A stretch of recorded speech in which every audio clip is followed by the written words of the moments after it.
News, सच जरूरी है। नमस्कार दर्शकों, आप देख रहे हैं मैंने न्यूज टीवी। मैं हूं आपके साथ श्रद्धा तिवारी। तो आइए देखिए छत्तीसगढ़ से आई हुई खास खबर। रायपुर डिप्टी सीएम अरुण साव की प्रेस वार्ता कर साय सरकार के फैसले की दी जानकारी। बाइक सवार संदिग्ध औपचारिक बालक की पकड़। राष्ट्रपति पीएम मोदी और राहुल गांधी ने वाल्मीकि जयंती पर देशवासियों को दी शुभकामनाएं। तो आइए देखते हैं रायपुर से आई हुई रिपोर्टर सागर की खास खबर। रायपुर डिप्टी सीएम अरुण साव की प्रेस वार्ता कर साय सरकार के फैसले की दी जानकारी। साय कैबिनेट के फैसले शराब में डुप्लीकेसी रोकने के लिए नासिक की सरकारी प्रेस में छपेगा होलोग्राम। कैबिनेट की बैठक के बाद डिप्टी सीएम अरुण साव ने मीडिया को कैबिनेट के फैसले की दी जानकारी। छत्तीसगढ़ में 14 नवंबर से शुरू होगी धान खरीदी।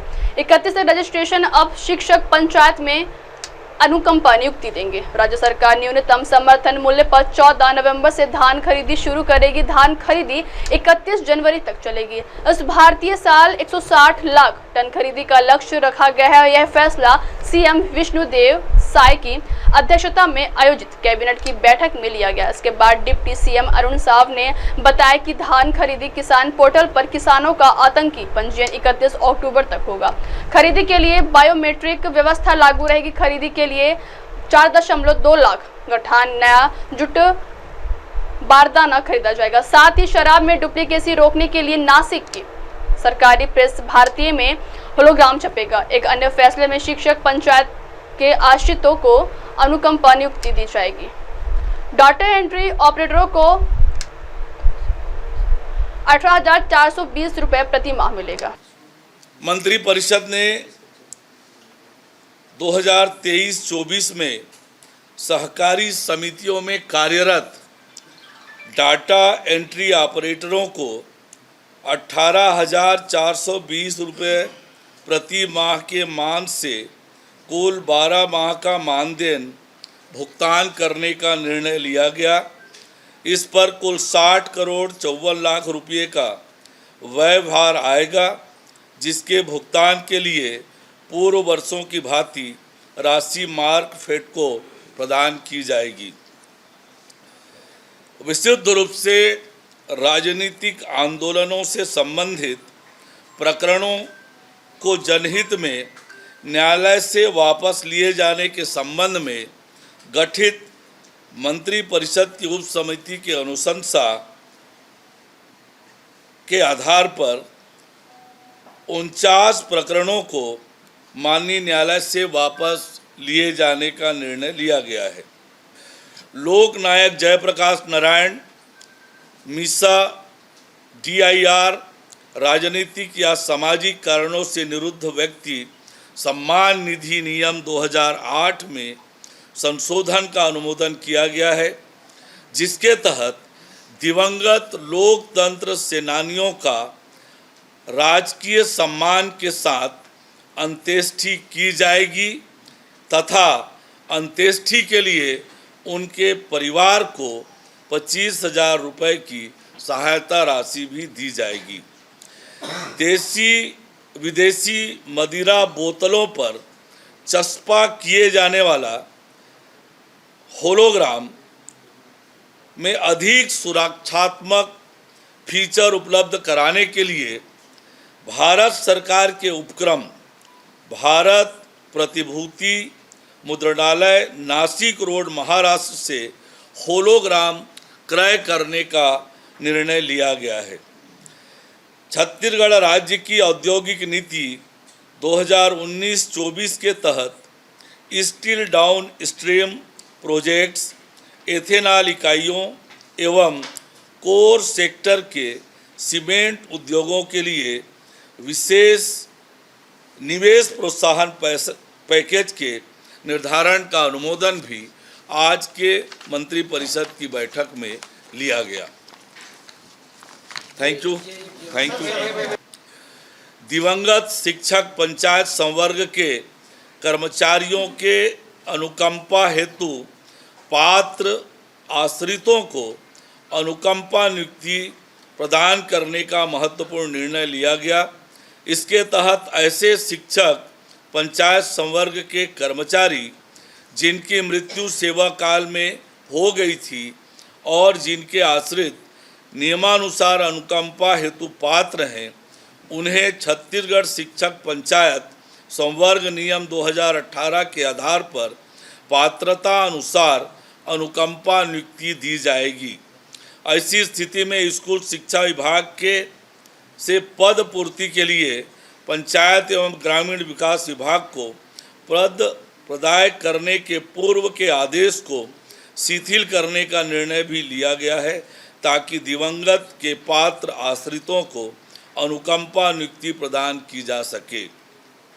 मंत्रिपरिषद ने एक और महत्वपूर्ण निर्णय लिया है, जिसमें छत्तीसगढ़ पुलिस कार्यपालिक अराजपत्रित सेवा भर्ती नियम 2021 के नियम 8(2) में सूबेदार, उप निरीक्षक संवर्ग, प्लाटून कमांडर के पद पर नियुक्ति हेतु भर्ती प्रक्रिया वर्ष 2024 में केवल एक बार के लिए अभ्यर्थियों की निर्धारित अधिकतम आयु सीमा में 5 वर्ष की छूट प्रदान करने का महत्वपूर्ण निर्णय लिया गया है।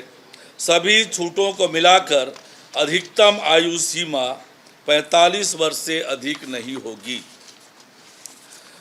राज्य के सभी ग्राम पंचायतों में प्रत्येक घर में स्वच्छ पेयजल की आपूर्ति सुनिश्चित करने हेतु छत्तीसगढ़ ग्रामीण पेयजल संचालन एवं संधारण नियम 2024 के प्रारूप का अनुमोदन किया गया, जिसके तहत पंचायत की सामान्य प्रशासन समिति अपने दायित्वों के साथ साथ ग्रामीण पेयजल व्यवस्था के संचालन एवं संधारण का कार्य भी देखेगी।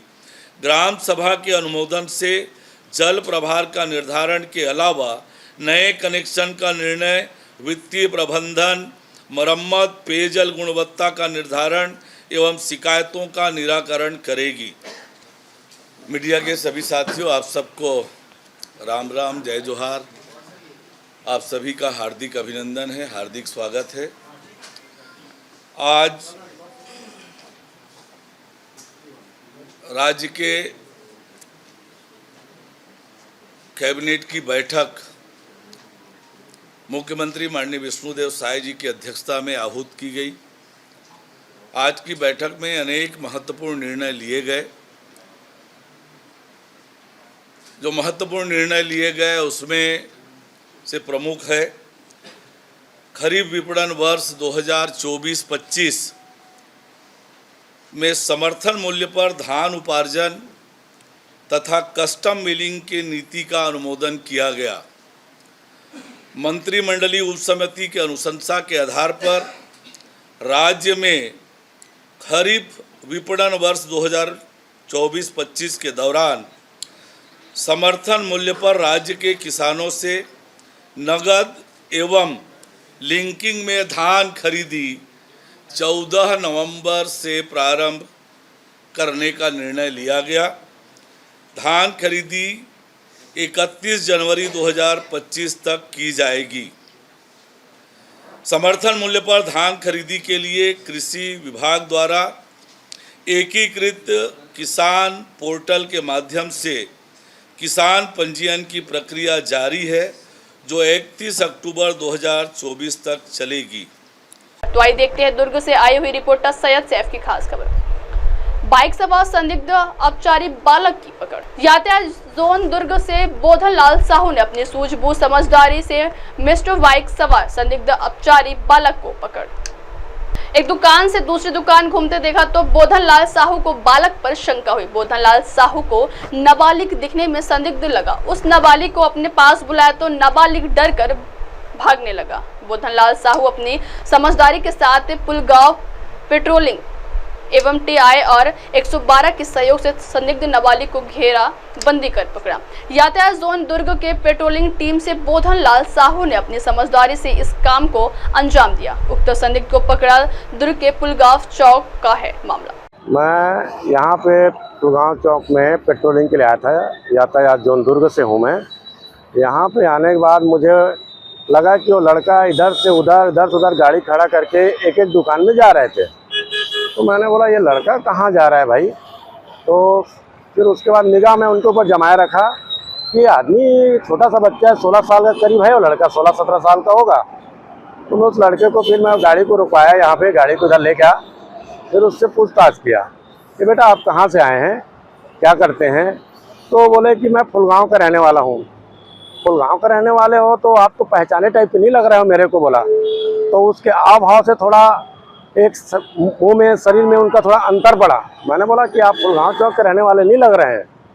तो फिर उसके बाद में पता चला कि एक आदमी मेरे को आके बताया कि आदमी बहुत समय से घूम रहा है। तो मैं फिर उनसे संपर्क किया कि भैया ये क्यों घूम रहा है, कितने समय से घूम रहा है। तो बताया कि ये 10-15 मिनट से इधर से उधर घूम रहा है। तो मेरे पास फिर वो सूचना दिया घूमने का, तो मुझे थोड़ा सा संदिग्ध हो गया कि आदमी मुझे संदिग्ध लग रहा है। तब फिर मैं उससे पूछताछ करने लगा। पूछताछ किया तो फिर भागने लगा। तो भागने के बाद मैंने गाड़ी को पहले संभाला कि गाड़ी भाग ना जाए। आदमी तो भागने लगा, जैसे ही भागने लगा तो मैं चुपचाप उसको प्यार से बुलाया कि आजा बेटा तू गाड़ी ले जा। तो थोड़ा सा उनको लगा कि अब मेरे को गाड़ी देगा।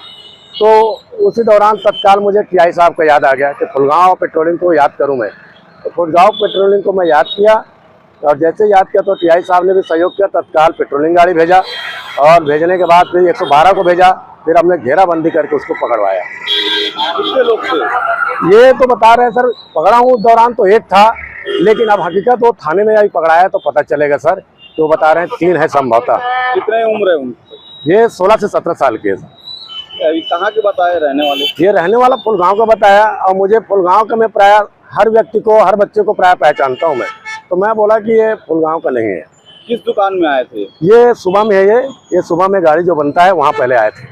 तो वहीं उनका मैं वाचिंग करना शुरू कर दिया कि आदमी वहाँ जा रहा है। फिर ठेले में गया, फिर इधर आया मेरे पास, तो मैं उसके पास उनसे पूछताछ करने लगा। अच्छा, आपका परिचय दो। मैं बोधान लाल साहू, यातायात जोन दुर्ग। आइए बढ़ते अगली खबर की ओर। राष्ट्रपति पीएम मोदी और राहुल गांधी ने वाल्मीकि जयंती पर देशवासियों को दी शुभकामनाएं। आज वाल्मीकि जयंती है। इस अवसर पर राष्ट्रपति द्रौपदी मुर्मू, प्रधानमंत्री नरेंद्र मोदी और सीएम योगी समेत अन्य नेताओं ने वाल्मीकि जयंती पर देशवासियों को शुभकामनाएं दी। वहीं कांग्रेस नेता राहुल गांधी ने नई दिल्ली में भगवान वाल्मीकि मंदिर में पूजा अर्चना कर प्रभु का आशीर्वाद प्राप्त किया। राष्ट्रपति द्रौपदी मुर्मू ने सोशल मीडिया प्लेटफॉर्म एक्स पर एक पोस्ट में कहा, महर्षि वाल्मीकि जयंती के अवसर पर सभी देशवासियों को हार्दिक शुभकामनाएं। आदि कवि वाल्मीकि द्वारा रचित रामायण महाकाव्य ने मानव समाज को प्रभु श्री राम की अलौकिक कथा का उपहार दिया है। अब आप हमारे न्यूज चैनल को आपके मोबाइल पर भी देख सकते हैं। मोबाइल पर देखने के लिए प्ले स्टोर से MNS News TV app download करें। इंस्टा हाई टुडे के सोशल मीडिया प्लेटफॉर्म पर हमारा चैनल उपलब्ध है। आप इस यूट्यूब पर भी देखते हैं, यूट्यूब फ्लैग भी दे सकते हैं।